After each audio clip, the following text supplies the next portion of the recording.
28th March Friday को Myanmar was hit by a severe 7.7 magnitude earthquake.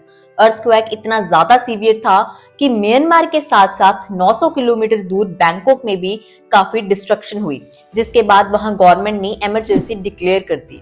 इस earthquake के कुछ मिनट्स बाद ही एक दूसरे 6.4 मैग्नीट्यूड के अर्थक्वेक ने सबको शॉक कर दिया। म्यांमार के अलावा इंडिया के नॉर्थ ईस्टर्न स्टेट्स, बांग्लादेश और चाइना में भी इसके इफेक्ट्स देखने को मिले।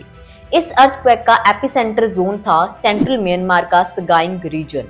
The earthquake wasn't very deep, इसके डेप्थ थी अप्रोक्सीमेटली 10 किलोमीटर, जिसके कारण सरफेस डैमेज काफी ज्यादा हुआ।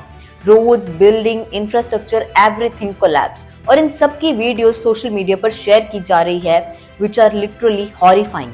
2000 से ज्यादा लोगों की डेथ हो चुकी है and hundreds of people are missing. But this is not the first time कि म्यांमार में इतना सीवियर अर्थक्वेक एक्सपीरियंस किया गया है। इससे पहले 2012 में भी एक ऐसा ही अर्थक्वेक एक्सपीरियंस किया गया था। तो फिर ऐसा क्या है यहाँ जिसकी वजह से this region is prone to earthquakes? Before we understand कि म्यांमार में स्पेसिफिकली क्या रीजन है, हमें समझना पड़ेगा कि इन जनरल अर्थक्वेक्स क्यों आते हैं। We all know that based upon chemical composition earth को 3 मेजर लेयर्स में डिवाइड किया जाता है, crust, mantle and core. But based upon its physical और इट्स मैकेनिकल कॉम्पोजिशन अर्थ को 4 लेयर्स में डिवाइड किया जाता है, lithosphere, asthenosphere, mesosphere and barysphere. Earth का वो हिस्सा जो सॉलिड पार्ट है या जो रॉकी पार्ट है उसे बोलते हैं लिथोस्फीयर, जो कि क्रस्ट और मेंटल के अपर पार्ट से मिलके बनी है। मेंटल का वो हिस्सा जो एक सेमी मोल्टन स्टेट में है या एक थिक लिक्विड के फॉर्म में है, उसे हम कहते हैं एस्थेनोस्फीयर, जहां मैग्मा पाया जाता है। जो लिथोस्फीयर है वो एक कॉन्टिन्यूअस लेयर नहीं है और वो काफी सारे हिस्सों में टूटी हुई है। इन्हीं टूटे हुए हिस्सों को हम कहते हैं टेक्टोनिक प्लेट्स। पूरी दुनिया में 7 मेजर और काफी सारी माइनर टेक्टोनिक प्लेट्स पाई जाती हैं। So basically tectonic plates are irregular shaped slabs of solid rock. क्योंकि लिथोस्फीयर के नीचे की जो लेयर है वो एक सॉलिड फॉर्म में नहीं है, तो ये टेक्टोनिक प्लेट्स एस्थेनोस्फीयर के ऊपर फ्लोट करती रहती हैं और कॉन्टिन्यूसली इनमें कुछ न कुछ मूवमेंट होती रहती है। इन प्लेट्स के कॉन्टिन्यूस मूवमेंट और फ्रिक्शन के कारण अर्थ की क्रस्ट पर काफी स्ट्रेस पड़ता है। जब ये स्ट्रेस काफी ज्यादा बिल्डअप हो जाता है तो क्रस्ट में क्रैक्स डेवलप होने शुरू होते हैं, जिन्हें हम कहते हैं फॉल्ट। इन्हीं फॉल्ट लाइन के पास एनर्जी रिलीज होती है जो अर्थ में सारी डायरेक्शंस में ट्रेवल करती है, जिसके कारण ग्राउंड शेक होता है और हमें अर्थक्वेक्स एक्सपीरियंस होते हैं।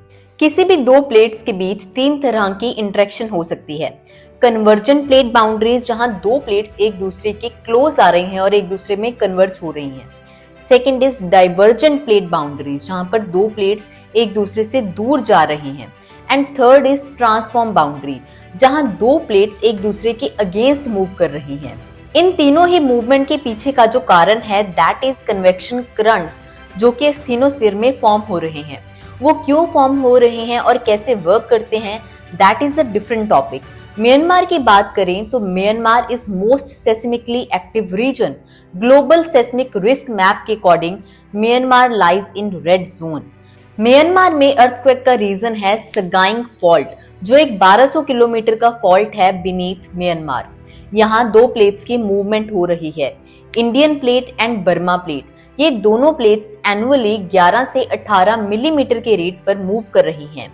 ये एक ट्रांसफॉर्म फॉल्ट है, मतलब ये दोनों प्लेट्स एक दूसरे के अगेंस्ट मूव कर रही हैं। मेजरली इन्हीं प्लेट्स के मूवमेंट के कारण यहाँ अर्थक्वेक एक्सपीरियंस होते हैं। रिसेंट अर्थक्वेक के कारण म्यांमार में काफी ज्यादा डैमेज हुआ है। इसी वजह से नेबरिंग कंट्रीज भी हेल्प कर रही हैं। इंडिया ने ऑलरेडी ऑपरेशन ब्रह्मा लॉन्च कर दिया है, जिसके तहत 15 टन रिलीफ मटेरियल डिस्पैच किया गया है म्यांमार के लिए। इसके बारे में प्राइम मिनिस्टर नरेंद्र मोदी ने भी ट्वीट किया है। I hope you understand the entire reason behind the occurrence of earthquakes. For more such informative content, keep following.